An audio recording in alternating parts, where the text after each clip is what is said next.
Welcome to the Master Course in High-End Blocking and Staging. Over the next 6 DVDs, our goal is to develop an all-inclusive language of camera work. In this entire course, we're blocking in 3D. 3D is really the ideal environment for experimenting with camera work because it brings a level of clarity to the blocking that we could never get from live action. And without having to wrestle with diagrams or storyboards, we immediately get to see the result of every technique. The green objects are cameras. Lock cameras simply hang in the air at lens position. Tracking and craning is shown with a rig, which we'll look at on Volume 3 and 4. In the animations, we'll see all cameras that are in a scene simultaneously, although it's rare to shoot more than 1 or 2 cameras at the same time. The camera with a green field of view is the active camera. As we cut to another camera, we're seeing that camera's field of view instead. Throughout the course, we're blocking with mannequins or models.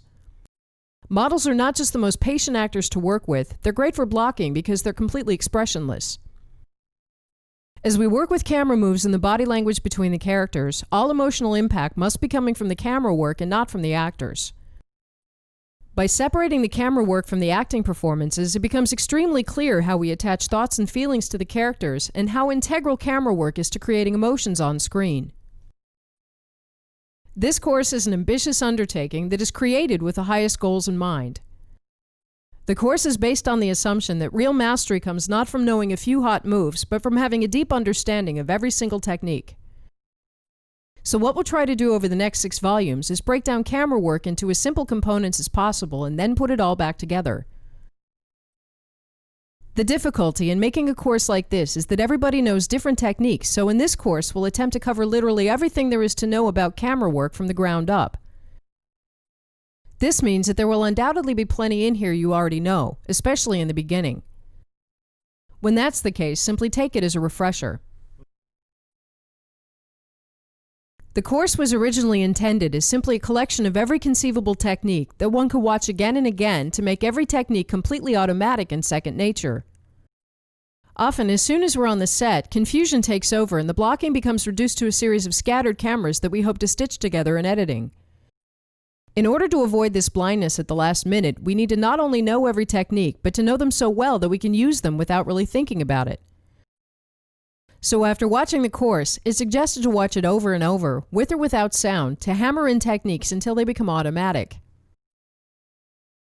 On Volume 1 and 2, we're dealing with stationary blocking, where we'll try to do everything we can without moving the camera.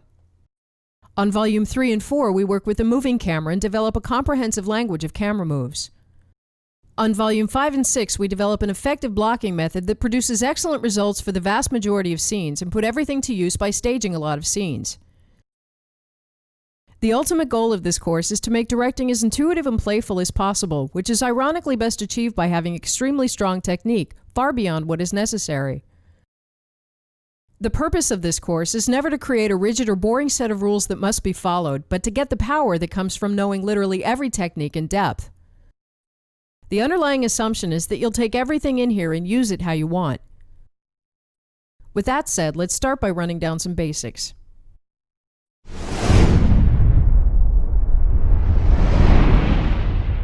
During the next number of chapters, we'll go over some basics of composing shots. Starting with shot sizes, the various sizes go by names that are meant to make them easier to communicate. The full shot includes the feet in the frame. The medium full shot is a tighter full shot that crops around the knees. The cowboy shot is framed to include a cowboy's gun, a carryover from westerns. The medium shot cuts just below the waist. After this, we have a couple of close shots. First, the medium close shot, which cuts just above the waist. And then the close shot, which cuts by the character's breast area. Above this, we have a number of close-ups. First, the wide close-up, then the full close-up, then the medium close-up, and finally the extreme close-up.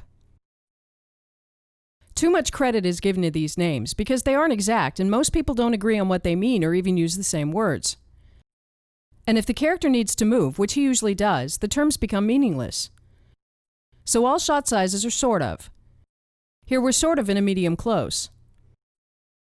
A quicker and more precise way to communicate shot sizes is to simply walk over to the character and physically show the top and bottom of where the frame should crop. When picking shot sizes, a useful convention is to avoid cropping characters at leg joints. Here we're cutting him off at the knees, which can make him look amputated. So let's crop him in the middle of the thighs. If we need to be any wider, it's better to go to a full shot because cropping him in the middle of the calf tends to make him look like he's standing in something. And the same happens when cropping at the ankles. When we have the choice, this whole area is the least forgiving place to crop and makes sense to avoid. We simply pick shot sizes based on how identified or intimate we want to be with the character. If she's deeply personal and open about her feelings, we don't want to be this wide. And if she's talking about something ordinary, we don't want to be this close unless it has very personal meaning. Being too close can feel severe if we don't know a character because intimacy takes time. In the course of a story, we start out not knowing the characters, so in the beginning we'll lean towards full shots and medium shots, moving on to closer shots. As we gradually get to know the characters, we can better accept going closer without feeling forced. We can then save extreme close-ups for late in a story where our relationship with them has become personal. Moving out from full shots, we become less and less intimate with the character. As she gets smaller in the frame with more space around her, she begins to appear lonely or insignificant. To quickly run down the basic shot types, this is a single shot. This is a 2-shot. This is a 3-shot. And so forth.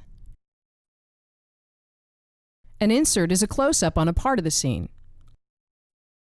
A POV, or point of view, is seeing the scene from the character's perspective. The most basic dialogue setup is 2 matching over-the-shoulder shots, and 2 matching close-ups in all 2 cameras on each character. The technical names for these pairs are internal and external reverses because the close-ups are inside the space between the characters, and the over-the-shoulders are outside. A normal editing pattern is to cut between the external shots, and then at some point as we get deeper into the dialogue to move in and cut between the internal shots. If we want to become less personal again, we can go back to the external shots. We can easily have different shot sizes on each character. Here we're more identified with the woman, and less with the man. If we turn that around, we're now more identified with the man, and less with the woman. Another way to control our level of identification with the characters is with our distance to the eye line. With the camera out here, we're very far away from the eye line and more detached from the dialogue. As the camera gets closer to the eye line, we become more involved. The further we are from the eye line, the more objective and impersonal the shot is. As we get closer to the eye line, we become more involved, saving rubbing against the eye line for very personal scenes. An elegant technique can be to place close-ups closer to the eye line than over the shoulders. So starting in an over the shoulder that's further away from the eye line, as we cut close, we're also moving closer to the eye line and becoming more personal. With several cameras on a character, the shot sizes need to be different enough to avoid a jump cut. Here the cameras are too similar. As we cut from the wide camera to the closer camera, we get a jolt because the shots aren't different enough. So let's make the wide shot wider. Starting in the wider shot, the cut is smooth because we understand it as a cut. Cutting from shot sizes that are very different can also be jumpy, but doesn't come across as a mistake. Starting in a very wide shot, the cut close is startling but still makes sense visually. It's fine to place cameras on a character at different angles. But as shot sizes need to be different enough, so do angles. If we're cutting to a camera at only a slightly different angle, we get the same type of jump as before. The rule of thumb is that shot sizes or angles should be at least 20% different, but that's a little on the low end. Master shots have several meanings. The first is a wide shot that records the entire scene. So we'll start the scene in the master, then cut to the external shot on the man, the internal shot on the red woman, and the external shot on the blue woman. The women walk out, and we cut back into the master as he remains alone in the room. We can place the master anywhere we want as long as we stay on the same side of the action as the other cameras. But we have potential continuity problems cutting back into a master because the actor's performance has changed during the day, which is easier to hide in closer shots. It's also a waste of film and the actor's energy to shoot masters that we're only going to use at the beginning or end. So instead of shooting long masters, which is the convention, let's treat it as simply another wide shot and concentrate on the part we know we want to use. The second meaning of a master is a camera at a right angle to a reverse shot setup. If a POV is seeing the scene in the first person, an over the shoulder would be seeing it in the second person. A right angle master is then the third person. In editing, much of what we're doing is controlling how we're identifying with the characters. It can be very useful to have a neutral camera that detaches from them both. The third meaning of a master is a carefully choreographed camera that moves through the scene as the action envelops it. In this shot from a later chapter, we push into the scene as characters and extras weave around the camera. Here we're counting on the master being the main and perhaps only coverage for the scene.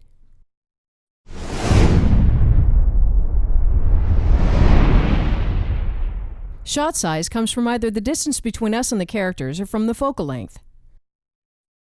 Focal length, or zoom, is the angle of view. In this oversimplified drawing, light enters the lens and is projected onto a frame of 35mm film. When we zoom in, what we're really doing is moving the lens further away from the film, which narrows the angle of view. So this is called a long lens. A wide angle is created by moving the lens closer, which widens the angle of view. So this is called a short lens. If we're fairly close to the character with a short lens, we can produce the same shot size by setting up the camera further back and using a longer lens.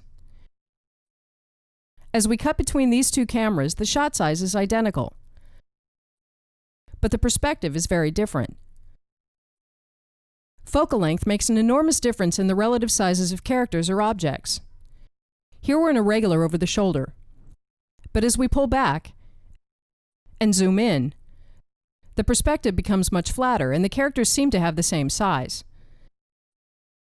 This is called compression of space and is as fundamental a choice as shot size. In the closer shot with a wide lens, the distance between the characters is the same as the distance from the red man to the camera. But with the camera further back and a longer lens, the distance between the characters is only a fraction of the distance to the camera. So in comparison to the distance to the camera, the distance between the characters is almost nothing. The first thing focal length does is control the closeness between the characters. This is a sliding scale. If we zoom out and move closer, the characters seem further apart. If we move far back and zoom in, the characters seem closer together. Secondly, it allows us to see the world in a different way than the human eye does. If we want a shot to look like reality, we'll use a lens that has the same angle of view as the human eye, which on 35mm film is around 50mm. But we make shots much more interesting by deliberately staying away from lenses that mimic the human eye. Here we're using a 25mm lens, which creates more distance between everything in the scene and the illusion of a larger location. Here we're using a 120mm lens, which creates a tighter atmosphere and singles out the characters we're interested in. Being wider or longer than reality is the easiest way to create production value because the image becomes an interpretation instead of a recording. Thirdly, long focal lengths suppress our understanding of the layout of the scene, which can be an effective storytelling tool. Here we're using a regular lens, and it's very easy to make out the spatial relationships between the characters. Here we're further back using a 200mm lens, which flattens the perspective and makes the layout of the scene harder to understand. This either makes the situation more disorienting, or it makes us single out in arbitrary surroundings. Disorientation is sometimes a goal because a scene loses its mystique as soon as we know the entire layout. In choosing focal lengths for normal dialogue, a regular lens tends to create too much difference in size between the characters.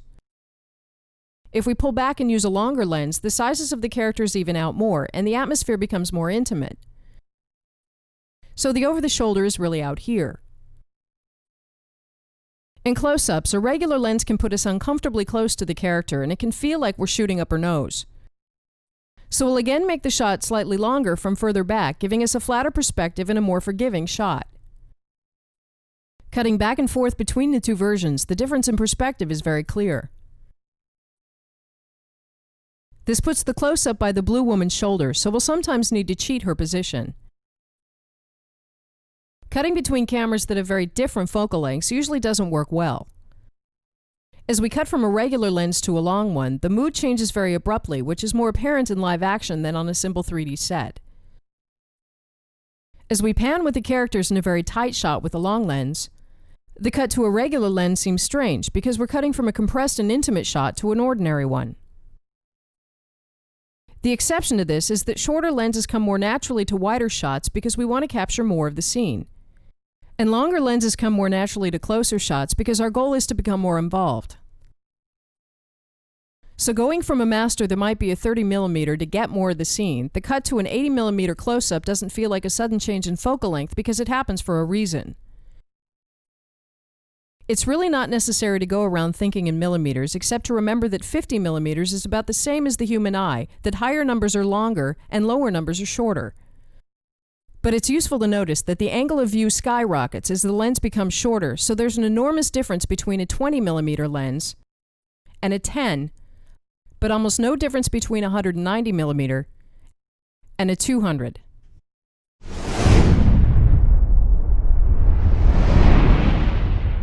In this chapter, we'll look at a couple of basic framing techniques that are worth making into a habit. The first is dividing the frame in thirds.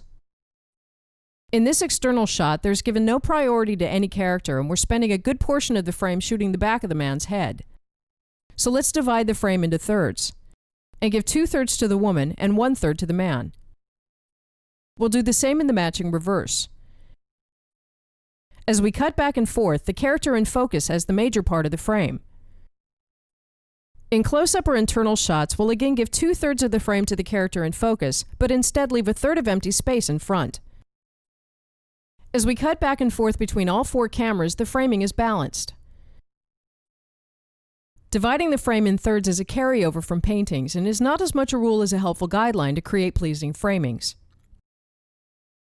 Placing characters at the center looks like a vacation photo because the only goal is to get a picture of the person. Framing in thirds, or at least placing the characters off-center, is instantly more picturesque. But since we're keeping the characters off-center, let's look a little more closely at the effect of which side of the character we put the empty space on. First of all, characters seem more open or available when they have more space in front of them. If we frame her like this instead, the frame cuts off our personal space and we're not being let in. Here the frame cuts off the man's space, so we're again not being let in. If we frame him like this instead, he might be turned away from the other character, but we're being let into his space. That's one way to look at it, but another way is to see it as if we're framing either for the shared space between the characters or for the private space behind them. Framing for the space between the characters creates intimacy. As we cut between the man and the woman, they seem normally involved with each other. If we frame for the space behind the woman, she seems to reject being part of the shared space, while the man is still part of the shared space. If we also frame him for the space behind him, they're now both rejecting being part of the shared space. Directing whether we're framing for the space inside or outside the dialogue can create very effective emotional statements. Center framing works best when a character is supposed to be head-on and own the frame. Here the man is very direct in center stage, so the most meaningful place to put him is dead center. Another good reason to place a character in the center is when he's a neutral third party. Here we're cutting between the women, and each have part of the shared space in their shot. As we cut to the man, he's equally part of both their spaces. Vertical framing for characters simply involves keeping a bit of empty space above the head. As we get closer, we'll have less space above her head than in wider shots. In close shots, it's more a matter of where to place the eyes. Here it can still work to frame in thirds, in which case we'll place her eyes on a third line. The concern is visual gravity. If we put too much space above the characters, the framing can seem too light. If we put too little space above the characters, the framing can seem too heavy. A little bit of space tends to feel at ease. Here the frame is top-heavy. By having the contents gravitate towards the bottom, we get a more relaxed and settled framing. Another factor in framing is perspective. There's lots of theory on perspective, but to make a long story short, leaning lines in the image create a sense of depth. Here the angle on the boxes causes plenty of leaning lines, both into the depth of the frame and also over on the left. If we instead move over here, we're shooting flat against the boxes, all the lines are completely horizontal, and we have no sense of depth. So shooting flat against any surface is something to avoid when we can. Lines in the image create perspective when they're moving towards a vanishing point. Here the vanishing point is inside the frame, which creates the hardest perspective. A more relaxed perspective is created by placing the vanishing point outside the frame, causing the lines to lean in that direction. So if we want to shoot a dialogue scene between these two rows of crates, this way of setting it up will give us almost no perspective. Since the cameras are not angled completely flat on the crates, we're getting a bit of perspective, but only a little bit. However, as we rotate the entire setup to get more perspective, we're running into a typical problem. One of the cameras now has more perspective, but the other one is shooting directly into the wall. In this scene, an obvious way to get perspective in both cameras is to place the characters parallel to the crates. Now we're getting perspective in both shots. Another convention from painting is that perspective lines guide the eye through the frame. Here the lines lead us towards the man. Nothing makes this clearer than placing the character dead center in the frame with all perspective lines symmetrical around him. Since photography is about forcing a three-dimensional world onto two-dimensional film, it's important that we do everything we can to retain a sense of perspective. If we take out what creates the perspective lines, we remove any sense of depth. One last consideration is where to place the horizon line, which is the ultimate vanishing point. Not all shots have a clear horizon line, so it doesn't always apply. But when there is one, the photographic convention is to place it on one of the vertical thirds, either here or here, depending on what's important in the shot.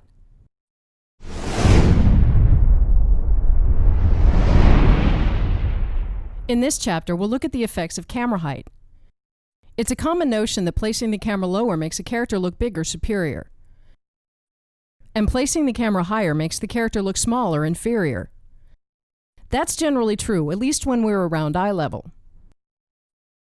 Placing the camera much lower, we understand it as being low, so we don't perceive him as necessarily being big, but instead perceive it as a creative choice. Shooting down on characters, we understand our higher vantage point, so it doesn't make them look small. Instead, being higher up causes us to detach from the scene. In this angle, we're completely aloof. Let's look at a couple of important considerations when choosing a camera height. The first is that if the set doesn't have a ceiling, it's very easy to shoot off the edge of the set. If we planned a shot like this, but not asked for a ceiling, it's too late to put one in. Here, one solution is to shoot it where the ceiling is not an issue, maybe closer to a wall. We're looking at this because shooting upwards can produce problems that don't show up until the last minute, so we need to plan ahead. When we're outdoors, exposure is an issue. Shooting against the sky, which is much brighter, it's very hard to get good exposure on the character. If we expose for him, the sky burns out completely. If we put more light on him to balance the exposure, he can have trouble keeping his eyes open. Here we may want to shoot it in front of something less bright or something we can control, which of course is easier to find if we stay at eye level. Secondly, we need a reference to really know that we're high or low. Here we're above eye level. As we move to waist level, the perspective change on the man himself is unremarkable, and we're actually judging our height by the position of the far wall. As soon as we put in something to cause perspective lines, we get a much clearer idea of our height. Moving back to eye level, the perspective tells us much more than the elevation itself, so the more perspective we can create, the more we get out of choosing a height. Another way to bring in a reference is with foreground. As soon as we put the woman in the foreground, our height is 10 times as clear. As we move to around eye level, the thing to notice is that the man looks virtually the same, so we're getting our height from the foreground. Here we're at waist level. It's not until we're very low that the perspective on the man himself is noticeably different. Here the foreground and the leaning lines together create very powerful perspective. One last way to judge our height is by the horizon line if we have one. If we're looking up on her, the horizon line will be lower in the frame. If we're looking down on her, the horizon line will be higher. The effect of this is that when the horizon line is above the eye, she appears submersed or suppressed. When the horizon line is below the eye, she looks freer and more in command. In choosing a camera height, eye level is naturally most like reality. But it also produces very ordinary and documentary images, so that in itself can be reason to stay away from eye level. But if we're at eye level, we're also always tilting downwards. Here we're at pure eye level, but in order to put our eyes higher in the frame, we have to tilt down a little. So seen from the side, we're shooting downwards. In order to more naturally place our eyes higher in the frame, we should be lower and more level. So let's nudge a little under eye level. In this over the shoulder, we're again at eye level angled downwards. But let's again center a little lower, placing us beneath eye level. The further we get away from the characters, the more we should gravitate towards waist level. Here again, eye level produces a very objective framing. Being lower relaxes the perspective, which creates a more filmic image and also makes more sense to a theater audience which is seated lower than the screen. Finally, it can be effective to adjust for the perspective lines that go from eye to eye and chin to chin. If we nudge a little lower, the perspective leads more elegantly from face to face. Staging upwards and downwards is really the same as staging with level characters, except that we need to make choices about camera height. We could just go ahead and shoot by the eye line as usual. This results in shooting hard down on one character and hard up on the other, which makes one character look superior and the other inferior. The completely neutral way of shooting this is to simply level each camera with the character. Leveling with the characters is more relaxed to look at and gives them equal power. But it puts us further away from the eye line and further outside the dialogue. The way to get a little bit of both is to place the camera halfway in between eye line and level. This lets us be part of the dialogue without having to do hard angles. Perhaps even more useful in close shots, it allows us to be fairly close to the eye line without making one character superior to the other. There's nothing that stops us from mixing heights. Here we're shooting hard up on the man, but we're level on the woman, so she seems relaxed and detached from the conversation, while he takes it more personally. Here we're shooting level on the man, but down on the woman and close to the eye line, so she's more directly affected, while he's more detached.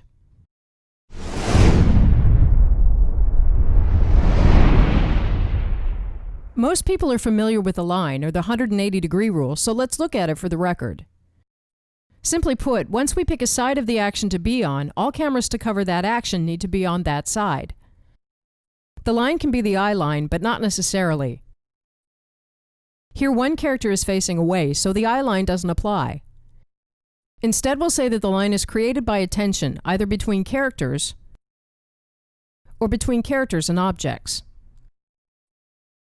Honoring the line is essential to maintaining the understanding of scene geography that's created in the viewer's mind when we cut between shots, and it's a rule that it almost never works to break.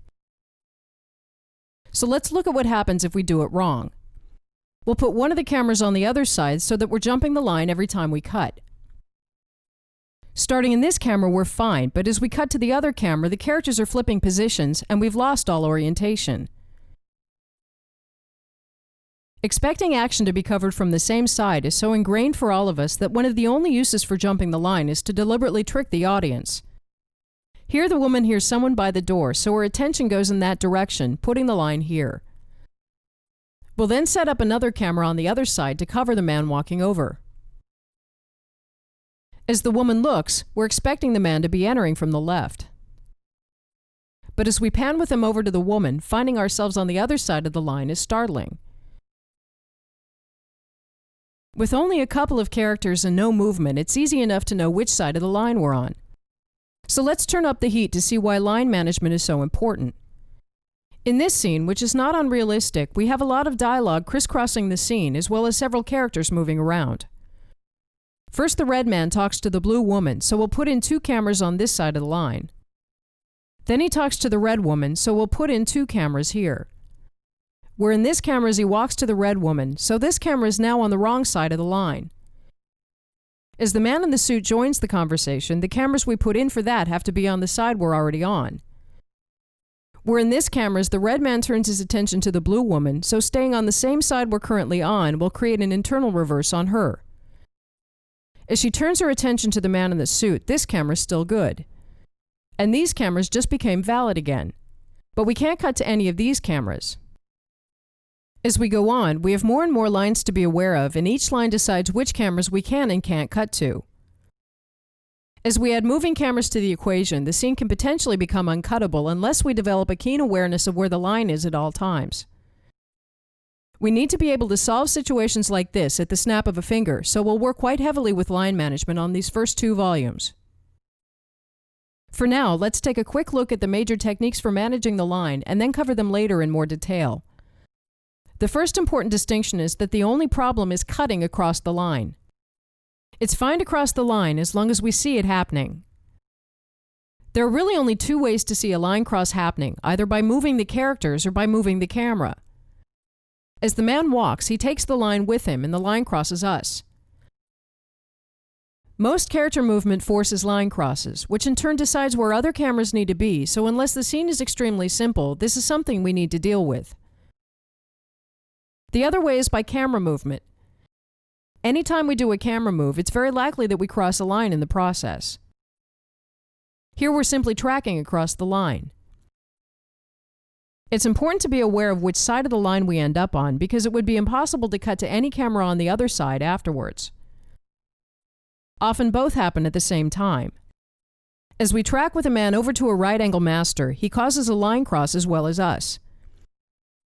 Or here, as the woman walks to a new mark, we help with a line cross by nudging in the other direction. An important technique that allows us to cut across the line is called hinging. In this scene, we have 2 sets of dialogue, first between the man and the blue woman, which is covered in these 2 matching reverses, and second between the man and the red woman, which is covered in these 2 reverses.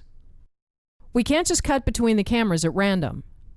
If we're cutting dialogue between these 2 cameras, cutting to this one would cross the line. So to activate the other line, we hinge the cutting on the camera for the new dialogue that's already on our current side of the line. Now on the other line, we can cut to the reverse. To get back, we again go through the hinge camera and we're free to cut to either camera on the original line. The hinge camera is our bridge to the other line, and we need to go through it to get back and forth. Here we've been cutting between the man and the blue woman. As we cut to the hinge camera, we activate the other line, and then travel out the line to the reverse. We then go back into the hinge camera and hinge back onto the original line.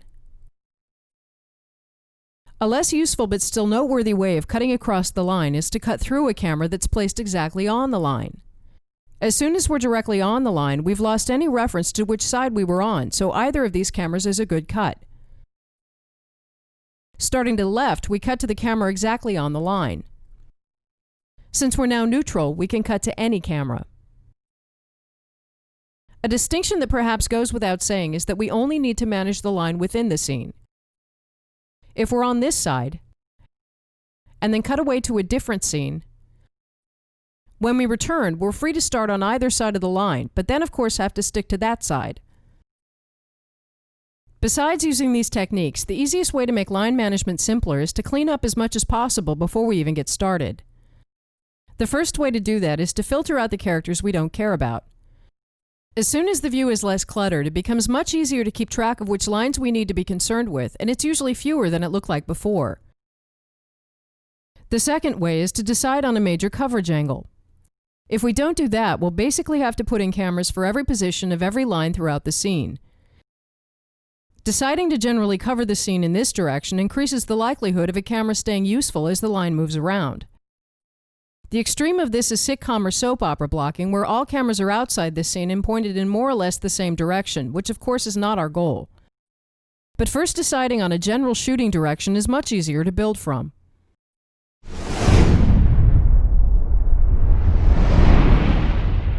Getting coverage is the process of putting in cameras for everything we're interested in or might be interested in when editing. The simplest form of coverage is to start a scene in a master to establish geography and then put in cameras for everything we know or suspect we'll need in editing. Here we're covering the characters, but we could also pick shots for the phone, for body language, or for any other part of the scene. Starting in the master, every subsequent cut is really an insert on part of the scene. As we cut between the characters, we're depending more or less on the scene geography we got from the master. If we hadn't done a master, their locations and relationships could be hard to work out. But covering a scene as inserts of a master can make a scene seem more stitched together and less fluid. Still, it's a very normal way to get coverage, though perhaps not the most interesting. The step up from this is to add 2 shots, 3 shots, and reverses to get variety and to quickly shift perspective or scale to the parts of the scene that are interesting or important at the moment. But as we start doing combinations like this, it's clear that we could easily cover the scene in 100 cameras, at the same time wearing down the actors and shooting rolls and rolls of film we'll never use. So let's look at some tools to narrow down the choices. In placing cameras for dialogue, the number of cameras we need first of all depends on the length of the scene. If the scene is long, we need more shot sizes to keep it interesting and to tell a story in editing. If it's short, we can get away with only a couple, and having lots of shot sizes can actually be distracting. It's a common conception that reverse shots have to match. But this is really an unnecessary creative limitation, so let's take complete liberty in staging this scene. We'll start by leaving one external reverse intact, but placing the other one much lower. You be the judge of what it means. Perhaps that the further distance from the eyeline gives us a more secret and individual angle on him, but it cuts just as well. Here we're normal on the man, but we're at a right angle on the woman, so the shot on her is further away from the eyeline and more separate. Here we're again in a low angle in this reverse, and behind the man's shoulder in this reverse. The point is that getting perfect matching angles is not necessarily a big deal, and this can help us save some cameras. If we make it a goal that instead of covering every possible combination, we select fewer shots that capture more of the action, the coverage is not only more optimized, it's easier to deal with. Here we could easily cover the scene in 10 to 15 cameras. Let's instead place 4 cameras, first an internal reverse on the blue man, then an external reverse on the red woman, a shot that frames the blue man with the man in the suit, and a shot that frames the 2 women. This is extremely compact staging. The shots aren't framed ideally, quote-unquote, but there's plenty of coverage to cut a scene from, and there's more information in each shot, so the cameras stay interesting for longer. For a close-up on the red woman, we're using this shot, which serves double duty for later. To include the man in the suit, we're keeping the blue man in the foreground as well. For the blue woman's dialogue, we're using the same shot as before, keeping the red woman in the foreground.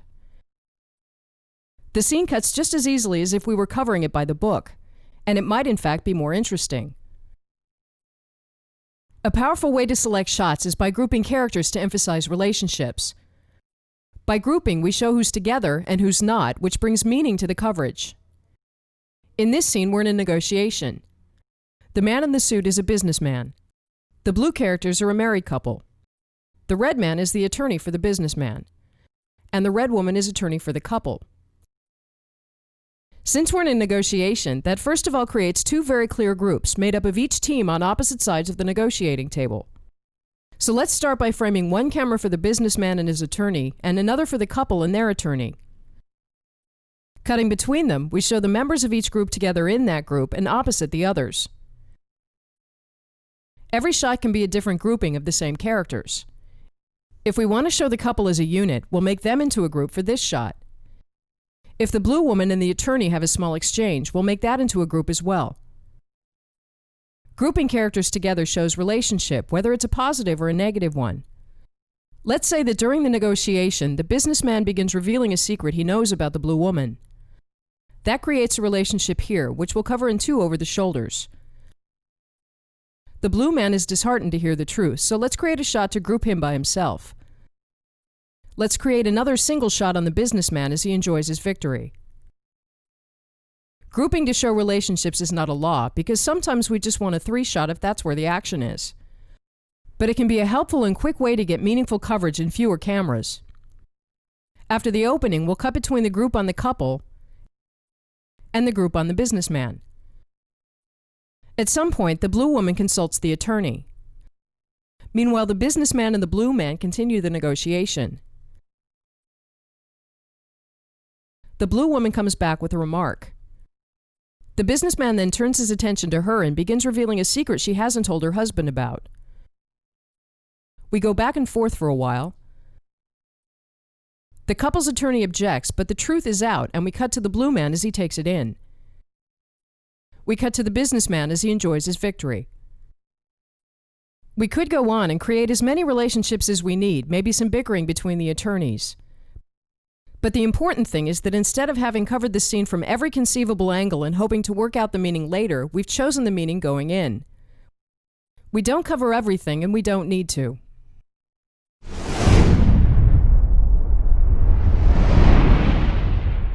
Spatial continuity is the technical name for the understanding of the scene's layout that's created in the viewer's mind when we cut between shots.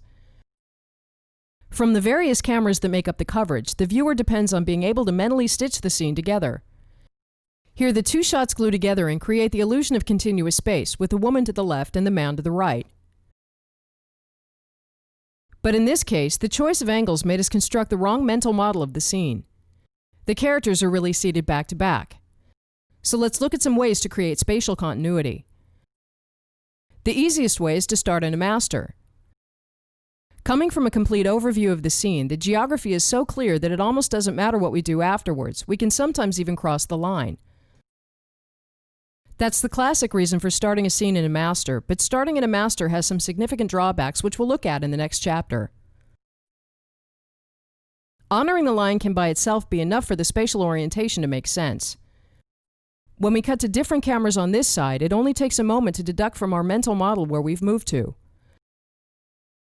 So let's look a little more closely at why the line works. No matter where we place cameras on this side, the red man will always be to the left and the blue woman will always be to the right. Even cutting between tied over the shoulders where our angle is changing nearly 180 degrees, the man is to the left and the woman is to the right. So the mental model is really made up of knowing what's to the left and right.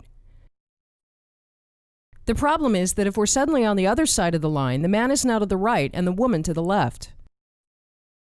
In the few seconds it takes us to rotate our model and figure out where we are, we're not paying attention to the story and we experience a distracting jolt. But in the first example, we were honoring the line, yet we still misunderstood the geography. The reason is that we were keeping the space in front of the characters even though they were seated back to back. We've come to automatically expect the space in the shot to be part of the shared space between the characters, and since we didn't know better, this led us to assume that they were sitting in front of each other. If we instead frame the shots like this, the space really is the shared space and the scene makes perfect sense without any other aids. An effective way to maintain spatial continuity is to create overlapping groups. Here we'll create one shot that groups the man and the red woman, and another that groups the red man and the blue woman. When the shots we pick contain elements that are visible in other shots as well, it's very easy to mentally piece together the scene. This is called pivoting because the editing revolves around a character or an object. Here we're using the plan as a pivot, so it's visible both in this shot and in this shot. And again as we cut to the woman in the middle. So the layout of the scene is reasonably clear. Here we're pivoting on characters in the background. With reference in the first shot, it's fairly easy to deduct where we are in the second. Hopefully we concluded that the characters are staged like this. In this scene, we'll again forgo a master and first pivot around the blue man to this shot. Then pivot around the woman to this shot, and then to this shot. As we play through it again, even though we're zigzagging through the scene, the layout is clear because one character is always the common denominator. It works the same backwards. With no other references in the scene, the spatial continuity is coming directly from the pivoting. Depending on how we place the cameras, pivots behave in two very different ways that are important to recognize. When we're pivoting around an object or a character in the middle, that object will jump from side to side in the frame. Here the object is an inconspicuous plant, but if it were a large object, it could get annoying. Here we're pivoting around the character in the middle. He also jumps from side to side, but since we're clearly going between two groups, it seems to happen for a reason. When we're rotating around a character, we're more inclined to keep him in the same part of the frame. Here the blue man stays on the right side. Here the woman stays on the left side. When we have the choice, it's better to have the character stay in the same part of the frame because it takes less effort to make sense of. Returning to the discussion on hinging, a hinge is nearly always also a pivot. Starting on the first line, as we hinge onto the second line, the man stays in the same part of the frame.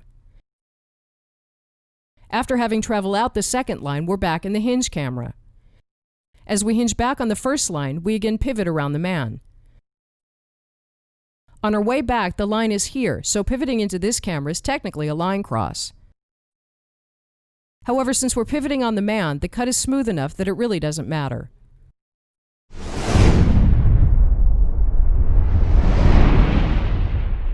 One of the most powerful ways to make a scene interesting is to control the order information is presented in.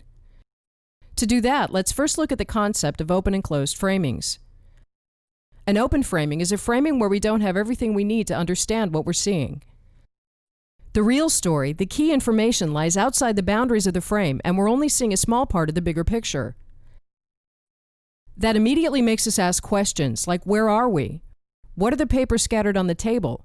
And whose hand is this? By suppressing that information for a short while, we pay more attention. A closed framing is self-contained. The entire story is within the frame, and we have everything we need to understand it. So if an open framing creates questions, closed framings create answers.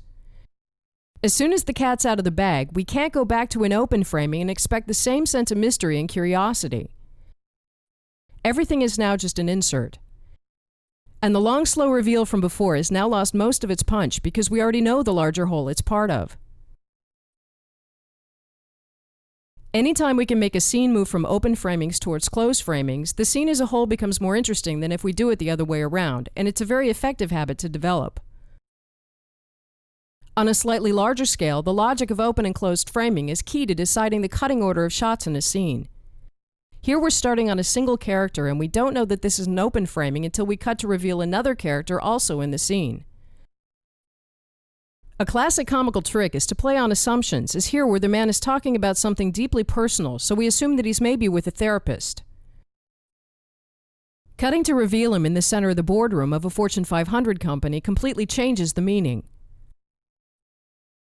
A master is usually a very closed framing, and while starting a scene in a master works wonders for establishing geography, it eliminates any visual mystery right off the bat. But we don't need masters per se, because all we want is for the internal geography between the characters to make sense, which we can easily achieve by honoring the line or by creating overlapping groups.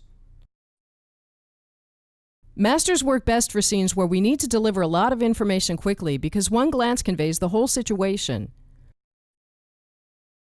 A master or closed framing also works great to wrap things up, for instance after we've been covering intimate dialogue in close shots.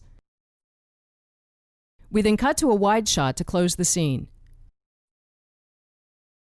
But regardless of whether or not we use this to control the order of information, open framings tend to simply be more interesting because they create the feeling of shooting a small part of a world that's much bigger.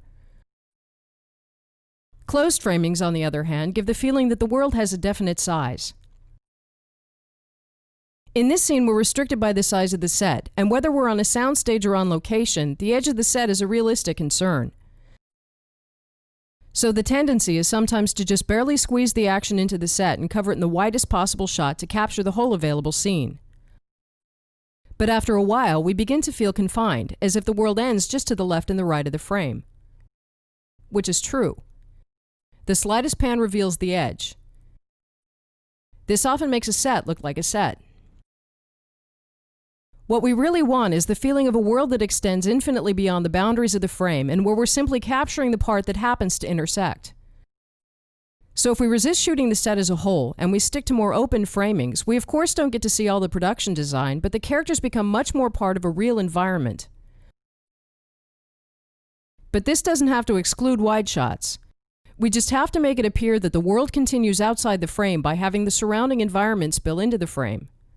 So we'll rearrange the set or deliberately bring in things to be cropped, starting with a table, a counter in the background, some foreground, and by placing some extras over the edge of the frame, making the scene part of a limitless world. Open framings are also useful when we need to make a few characters look like a lot. Here we want to make 15 extras look like a crowd, and using a slightly wide-angle lens, the framing is about closed. With all the extras in the shot, we get the feeling we're seeing exactly 15 extras and not a crowd. If we tighten the shot, they spill over the edge, but it still feels like we're seeing the whole thing. What we should do instead is create an intensely populated shot with enough spill over the edges that we believe the environment looks the same. So we'll start by staging the characters deeper and closer together, and use a longer lens which automatically makes the frame more open, at the same time compressing the space. We then make sure to fill in any gaps around the edges so the world is infinite. With crowd sound effects added, this can be quite convincing. Finally, open and closed framings can effectively be mixed within a single shot. Here the man is waiting to talk to the woman about a serious error in some paperwork. So the framing is closed on her in the papers, but open on the man, and we don't know what state of mind he's in. As we crane up, we gradually find out.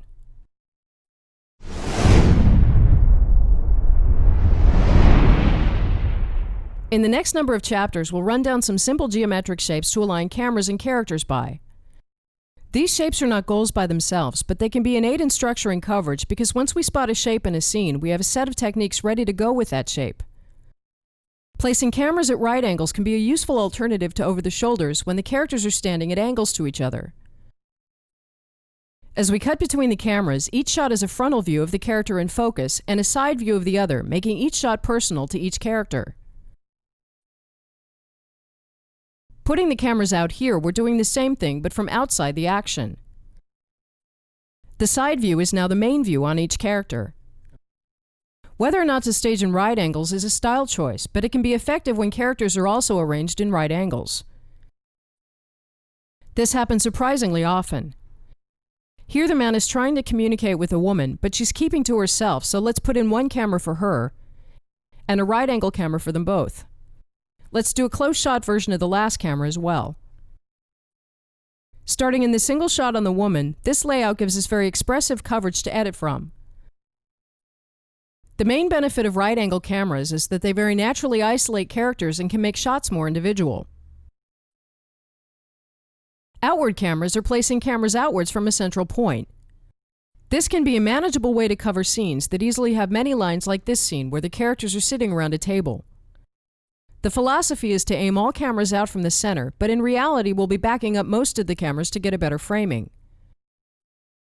So starting with a shot on the man in the suit, we'll put in a camera for the women and one for the men. Let's also do a camera on the blue woman and one on the blue man. Since we're staying within all lines, the coverage makes sense, at least in theory. Practically, cutting between 360 degrees of cameras can sometimes feel like we're twisting our necks. For that reason, it can be a good idea to limit the arc in editing and never cut around in a full circle. So we'll avoid cutting from this camera to this camera. Instead, we'll hinge on the man in the suit to get back and forth, as he seems to be the moderator in the scene anyway. As in choosing a major coverage angle, starting coverage outwards from a central area is a good strategy because it creates less line issues. With parallel cameras, all cameras are shooting in the same direction. This produces very two-dimensional coverage that can be a style in itself. Parallel cameras can work great on a limited set that doesn't allow a lot of freedom to pick angles. Here we really only need a back wall. But since every shot is from the same angle, spatial continuity is harder to maintain. Keeping the space consistently in front of the characters helps. We're keeping the moderator in the center, which also helps. We've additionally set up some cameras to create overlapping groups. In a scene like this, where spatial continuity is easily a problem, it can be a good idea to shoot a full master because the ability to cut back into a master at any time will be useful in editing.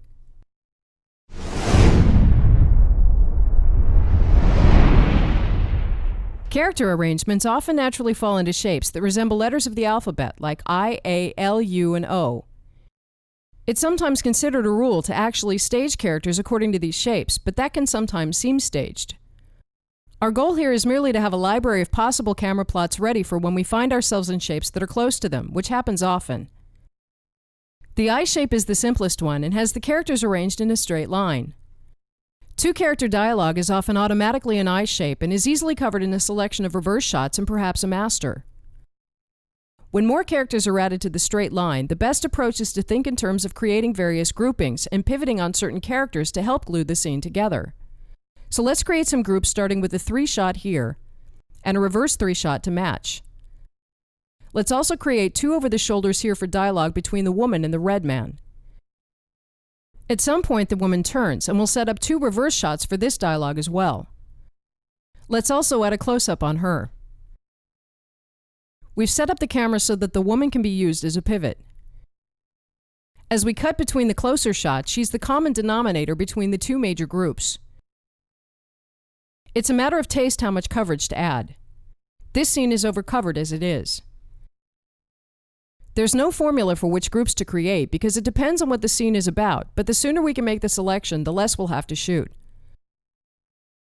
The shape is the same regardless of which way the characters are facing, so if we face them outwards, we should be able to use the same coverage with no change. Here we're first cutting back and forth between the reverses in the first group. We pivot on the woman as we go to the second group, and the other reverse. The I shape appears within most other shapes, so anytime we want some local coverage, we can treat that part of the scene as such. Here, the 3 lined up characters are an obvious I shape, so we'll go in and create some subgroups of the parts of the conversation that we're interested in. Whether or not to deliberately stage in a shape like this is optional, but doing so makes planning shots extremely easy. Here, 2 characters are together and 1 is at a distance. Still, we place them in a line to make coverage very straightforward.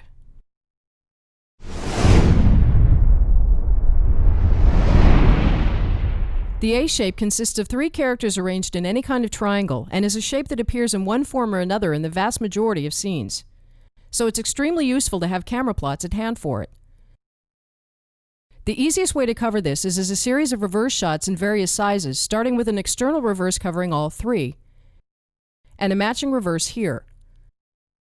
Let's also do an internal reverse on the woman, an internal reverse 2-shot on the men, and a close-up for each of the men. For now, we're really only using 1 line, and since all the cameras are on the same side, we can cut freely between them. The only 2 cameras that don't cut well together are the close-ups on the men because they're nearly identical. We're trying to detract attention from this by having the background be different in each shot, but it's still a fairly jerky cut. Simply bridging the cut with a different shot solves it. So we're basically covering it as regular dialogue, except one side has 2 characters. But we don't have to be stuck on one side of the line. If the men are to have dialogue, we'll put in a reverse pair for that, which creates another line here. This camera is easy to get to because it's out with the other cameras, but cutting to this camera could cross any number of potential lines and we need to hinge in and out of it. Starting in the original cameras, the most logical choice is to hinge through the reverse that's already on our side of the current line. As soon as we've cut through it, going to the far camera seems logical. For getting back out, all of these cameras are technically on the right side of the new line, but since we still remember the previous line, it's better to hinge back as well. So starting in the far camera, we go back to the hinge from where we can cut to any of the original cameras. But the scene actually has some built-in hinges already. If we forget about the woman for a moment, both the internal 2-shot on the men and each of the close-ups are already in a master relationship to the second line. So if we're coming from external dialogue and we want to go to the far camera, the 2-shot could be just as useful a hinge. An issue here, though, is that in this shot, the line we're coming from is still fresh in our memory, and we'd need to wait a little as we get used to the new line before cutting to the far camera. So using the near reverse to hinge is still the better solution. With the A shape a little wider, we're likely to want to do dialogue between the central character and each of the other characters. The simplest way to get them covered is to place 3 internal cameras outward from the center, which will allow us to cut the scene in any order. But doing external reverse pairs is a little trickier. We'll first put in a pair for the red man and the woman. We're placing the pair on this side of their line so the internal cameras can work as close-ups, but also because it keeps us inside the action. If we'd put the cameras out here, we'd separate the 2 characters and the dialogue would be more private. Out here, we wouldn't be able to use the internal cameras. Let's place another reverse for the 2 men, also inside the action. The easiest way to connect all the cameras in the scene is to use the red man's close-up as a hinge. From here, we can get to all the other cameras. We get easily into the external shot on the woman, the reverse on the red man, and back into the close-up. We get easily into the external shot on the blue man, the reverse on the red man, and back into the close-up. Since these 2 cameras are on the same side of both lines, we can also go directly between them. Cutting between them, the red man switches sides in the frame, but since we understand it as 2 overlapping groups, it makes sense. Going between the 2 other external reverses naturally won't work.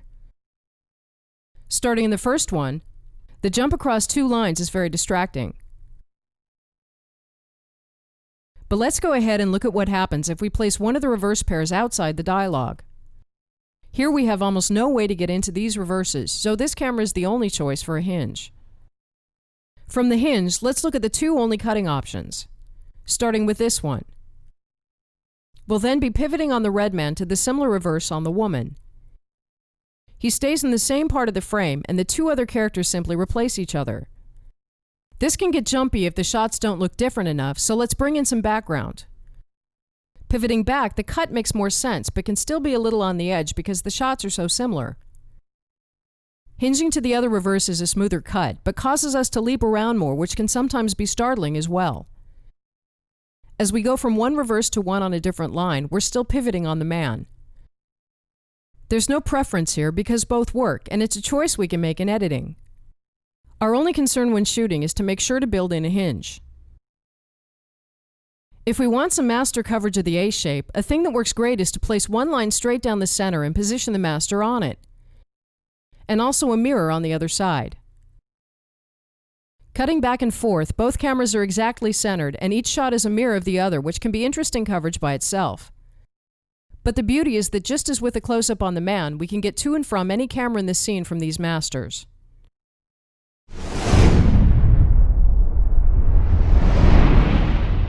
The L shape is a variation of the A shape where 2 characters are lumped together and one is further away. Given everything we've already looked at, this should be extremely easy to cover. With the main conversation being between the women, we'll put in 2 reverses. They're on this side of the line to be nearer any conversation with the man. This camera will probably be our hinge, so we'll put in an internal shot on the man on this side of the line. Let's also create an internal 2 shot on the women to mirror. When the conversation turns to the man, if the red woman is mainly doing the talking, we'll put in a close-up on her to mirror his close-up directly.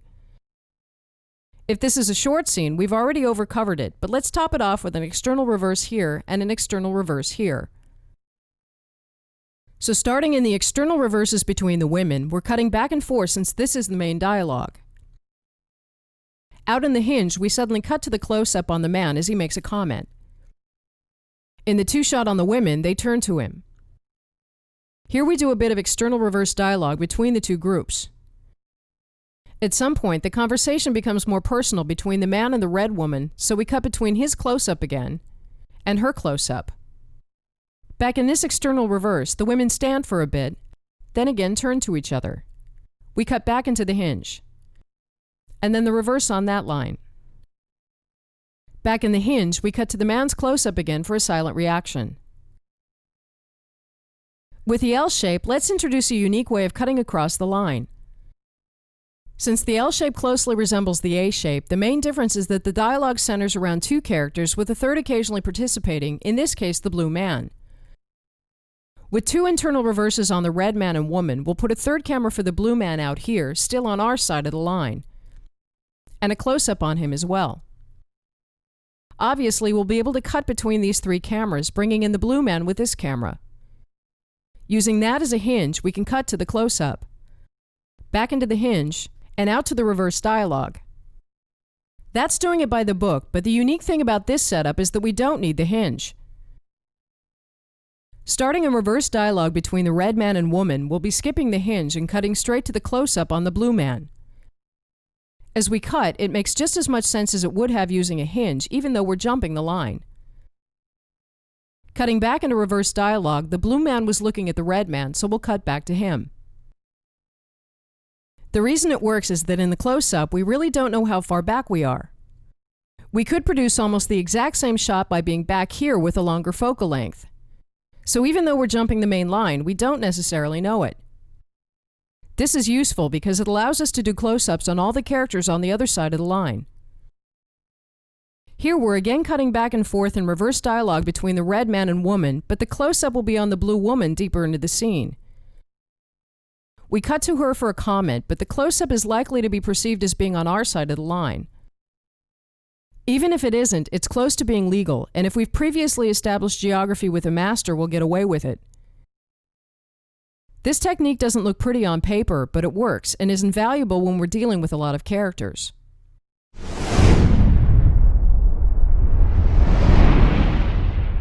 In this chapter, we'll look at the U, I, and O shapes, which are very similar and can be handled using identical techniques.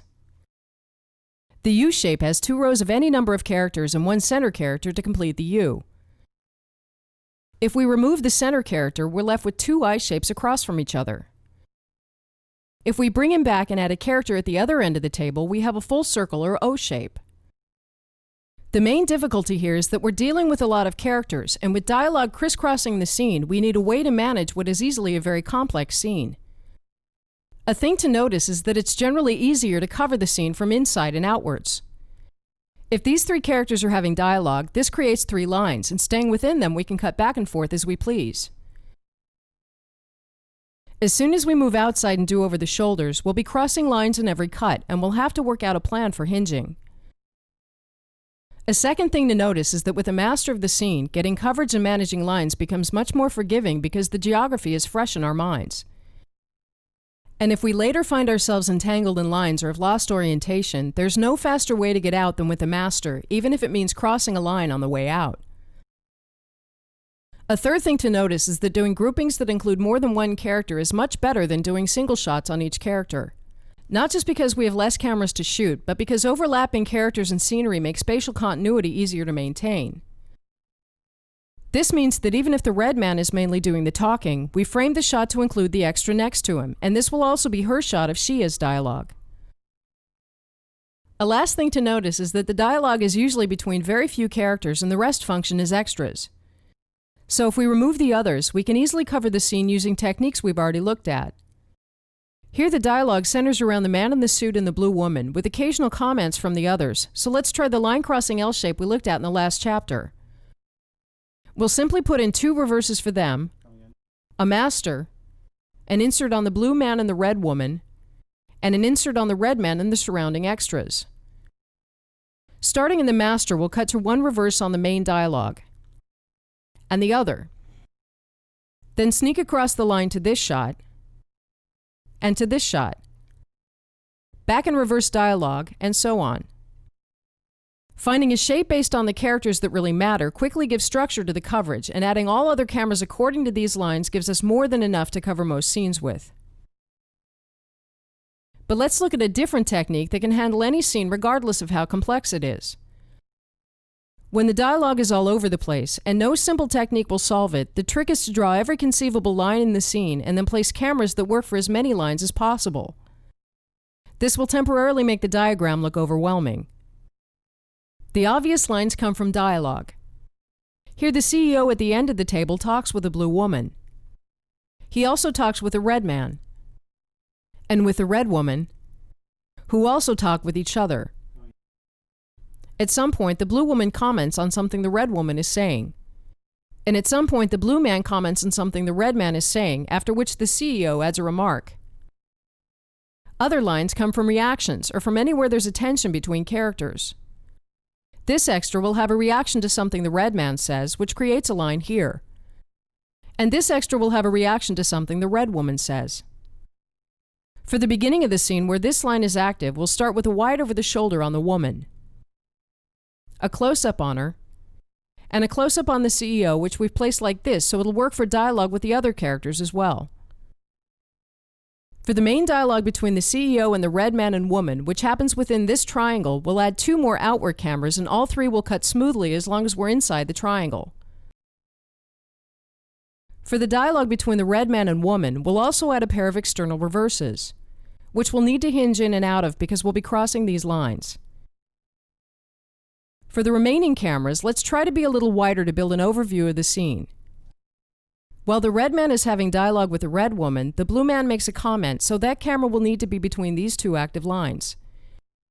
We'll put it far enough back to capture the CEO's comments, which follow immediately after. Again, back in the dialogue between the red man and woman, the blue woman makes a comment, and with these 2 active lines, the camera will need to be somewhere in this area. We'll again make it wide enough to also get some facial reaction from this extra, which would otherwise have been a separate shot. Finally, this extra makes a few grimaces during the conversation. And since we're coming from the red man's dialogue, we'll put a camera here on our side of both lines. If we now take out the lines, every camera is carefully placed to be as useful as possible. This staging layout is completely tailor-made to the scene, and if the dialogue were different, we'd have to reblock it. After we've cut dialogue between the CEO and the blue woman, the CEO talks to the red man, after which he talks to the red woman. The red man makes a sudden comment, and the woman turns her attention. After this, we cut between the external reverses, which shows their seating arrangements a little clearer. Now we want to get back to the CEO as he listens to their conversation, but we need to get back inside the main triangle first. The CEO listens. And over on the woman. Now the blue woman makes a comment. The red man says something to the red woman. Now the blue man injects a comment. The red man turns to him and responds. The extra in the shot from before sends a secret signal to the blue man. The red man makes another comment. The extra at the end of the table frowns. From here, the red woman makes another comment. The CEO turns to the blue woman. And on it goes.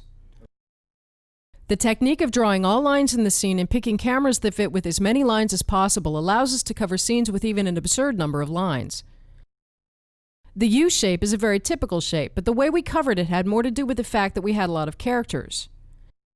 This is why if we take out the CEO and are left with a double I shape, another typical shape, the method is the same. Or if we occupy both ends of the table in an O shape. When the characters are very close together, we have no choice but to cover them from outside the action. What we'll look at here applies equally well to any shape, but will work with the O shape because it's completely enclosed. If we removed one character, it would be a U shape, and we would have a much easier time getting inside the dialogue, maybe starting with a master here. The simplest way to cover this is to select only 1, maybe 2 lines, and arrange all cameras according to them. Here we'll decide that the main dialogue is between the man in the suit and the red woman. So we'll put in and over the shoulder, a close-up, and a reverse close-up. We'll cover the rest of the scene as pivots on the man in the suit. For a shot on the blue characters, we'll do an over-the-shoulder 3-shot. For a shot on the red man, we'll do an over-the-shoulder. If we want some more close-ups, we can just keep adding cameras. We'll find out in editing whether or not we need to hinge in and out of this camera.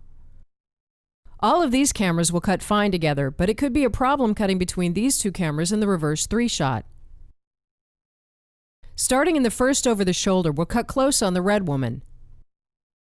The red man inserts a comment. We go to the internal reverse on the man in the suit. Cutting to the 3-shot, we're twisting a little too much. So let's go back to the internal reverse. Cut to the over the shoulder, and then the 3-shot. We'll now use the close-up on the blue woman, again the close-up on the red woman, the over the shoulder on the red man, and so on. By picking one line, we're able to cover most of the scene from the outside and go inside on the same side of the line to get any extra close-ups.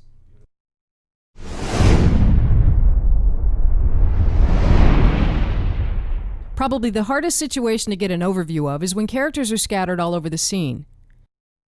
The first thing to notice about this is that we'd be much better off by rearranging the characters so they wouldn't be as scattered. But assuming that they have to be exactly where they are now, our goal again is to create as few lines as possible.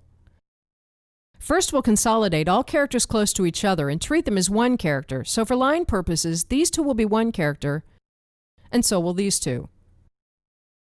Secondly, we want to find the center of the scene as soon as possible. In this scene, the main dialogue is between these 3 characters, so that's an A shape we can cover outward from the center. If we have more specific dialogue between the red man and the man in the suit, we'll also put in 2 external reverses, which we'll need to hinge in and out of. In order to cover the red woman, let's treat this as an L shape and sneak over the line to get a close-up. To cover the blue woman, let's also treat this as an L shape and again sneak over the line for a close-up. That covers it, but the spatial continuity can be a little questionable because almost every shot is a close-up. What we'll do about that is first of all create overlapping groups. These 3 characters make up an I shape, so we'll make sure to frame this over the shoulder to include the woman in the background. We'll also frame the close-up on the red man to more fully include her in the background. Additionally, let's create a new shot on the red man that includes the blue woman in the background, which should be easy to get in and out of. Finally, let's create a master, which we're doing last in order to position it to get easily into the first close-up. This will be the first close-up, so we'll place the master here. If we had placed the master here, we would cut across a line no matter which camera we went to afterwards. So starting in the master, we cut to the close-up on the man in the suit, the external reverse on the red man, the external reverse on the man in the suit, and the close-up on the red man. To bring in the blue woman, the first shot on her includes the red man in the foreground. The man in the suit turns to her, and for this dialogue we use the close-up on her. Back on the original line, let's experiment with using the L shape to sneak over the line. As we cut to the man in the suit, the original line is clearly active, but this is where cutting across to the blue woman works just as well. The red man turns to the blue man, and we cut to the shot on him for the first time. As we go back and forth, the line is clearly between them. But even so, we can sneak over the line to the close-up on the red woman. Getting back works just as easily.